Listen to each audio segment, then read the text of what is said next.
এই তুই আধা ঘন্টা যাবত কি খুঁজতেছস সেভাবে? আরে কাদা খুঁজতেছি। কাদা খুঁজছ কেন? সোশ্যাল মিডিয়াতে কাদা ছুড়াছুড়ি হইতেছে না, এখন আমি তো কাদা ছুড়াছুড়ি করতে পারতেছি না।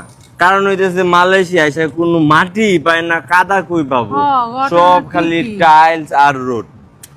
মাথাটা গরম হয়ে গেছে। কাদা নদী আছে না, আদা ভালো লাগতেছে না। আদা এনতে ফ্যাক্ট লই। রে ভাই, ঠান্ডা মাথায় দিশার মা আর বাপ্পি বাসটা দিয়ে দিল আখিকে। গতকাল দিশার মা একটা পোস্ট শেয়ার করেছিল আখিকে উদ্দেশ্য করে। সেখানে লিখেছে, 7টা মাস যে আমরা কতটা যন্ত্রণাদায়কই ছিলাম তা আপনাদেরকে বোঝাতে পারবো না। কালো জাদু যে কতটা ভয়ানক তা আমরা ফেস করেছি। আমার ভাইটাকে কালো জাদু করে নিজের বশে করে রেখেছিল। আলহামদুলিল্লাহ, এর হাত থেকে বেঁচে আমরা অনেকটাই শান্তিতে আছি। 7টা মাস যেভাবে অত্যাচার করেছে আমাদেরকে তা আপনাদেরকে বলে বোঝাতে পারবো না।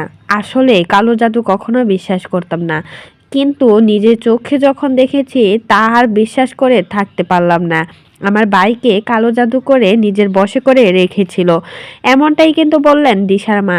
আখি নাকি কালো জাদু করে তারপর বাপ্পির সাথে রিলেশনে গিয়েছিল আর বাপ্পিকে নিজের বশে করে নিয়েছিল। তাই তো বাপ্পি আর আখি সব সময় একসাথে থাকতো, কিন্তু তাদের এই সম্পর্ক নিয়ে কখনোই মুখ খুলতে পারেনি, শুধুমাত্র দিশার মার জন্য।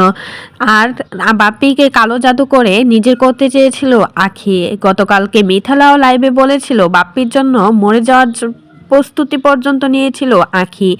আর সেই সম্পর্কের বিঘাত ঘটিয়েছিল দিশার মা। তাই তো দিশার মা আর আখির মাঝে কোনো সম্পর্ক ছিল না এতদিন যাবৎ। হঠাৎ করে শোয়ার বার্থডেতে আবারও তাদের মিল হয়ে যায়। তবে বাপ্পির সাথে কোনো কথা বলতে দেয়নি আখিকে। আর আখি এখন নতুন বয়ফ্রেন্ড নিয়ে গিয়েছে বলেই কিন্তু দিশার মা কথা বলেছে। আখি যাকে দেখে তাকেই ভালো লাগে, আর বাপ্পিকে দেখার পর বাপ্পির সাথে রিলেশন করবে না তা কি কখনো হতে পারে?